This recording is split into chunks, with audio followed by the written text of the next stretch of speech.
उज़्मा साहिबा ना चाहते हुए भी मानना पड़ रहा है कि आपके मौक़िफ़ की उन्होंने तायद की है। मुझे बताइए फलूशा खान साहिबा, आप जिस तरह एडमेंट है PMLN और कि जी देख लेंगे अभी और अभी, तो ये हालांकि होना ये भी चाहिए था, हो सके कहते थे कि यार अच्छी बात है चले कि अगर वो मुकाबले में उतरे मुकाबला करेंगे। आपका पॉइंट ऑफ व्यू क्या है कि आप क्या समझते हैं? आप भी जो रिजेक्शन समझते हैं चैलेंज होनी चाहिए, बल्ले का निशान गलत मिला है पीपल्स PTI को? देखिए बात यह है कि किसी मुखालिफ के होने से या ना होने से फ़र्क उस वक्त तक नहीं पड़ता जब तक आपके अपने कदम मजबूती से जमे हुए हों।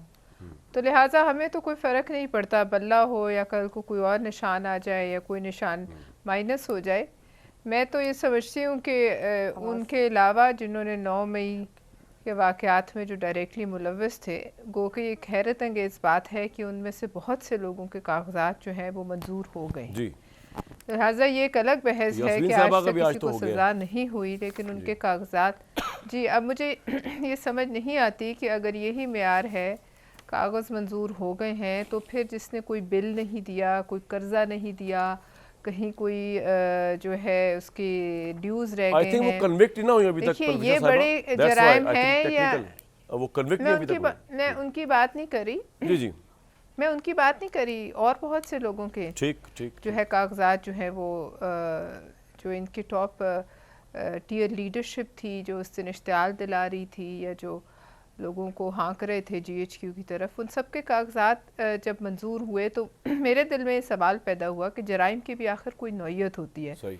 तो लिहाजा अब मुझे नहीं पता, अगर ये सब चीज़ें जो हैं बड़ी तशवीशनाक हैं, ये लोग अगर इलेक्शन में हिस्सा लें।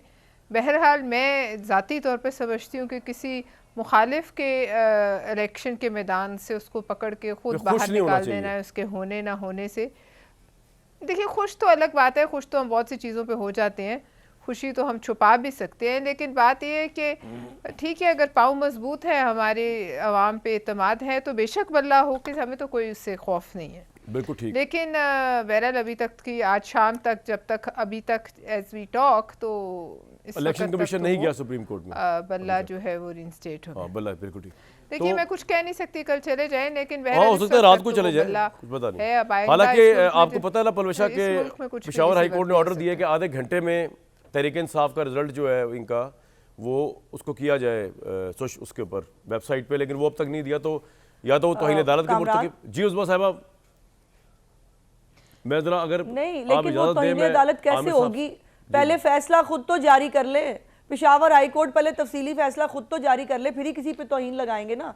और दूसरी बात मैं सिर्फ ये क्लैरिफिकेशन करना चाह रही थी कि आपको, और ये पलवशा ने भी कहा, मेरी कतई बात से ये मकसद कि जी हमें बल्ले के होने ना होने से कोई फर्क नहीं पड़ता। अच्छा। हम पूरी तैयारी के साथ, अपनी कारकर्दगी के साथ मैदान में जा रहे हैं, लेकिन कानून और आइन सबके लिए बराबर होना चाहिए। ये नहीं हो सकता कि आप पूरे मुल्क के ऊपर जो है वो एक सहूलतकारी करा के आप एक दहशतगर्द जमात को आप हमारे ऊपर मुसल्लत करने की कोशिश करें और फिर से उसके लिए सहूलतकारी हो और उसको दोबारा प्लांट करने की कोशिश करें। इस पे हमें एतराज है, इसको हम बिल्कुल जो है वो फेस करेंगे। ठीक है।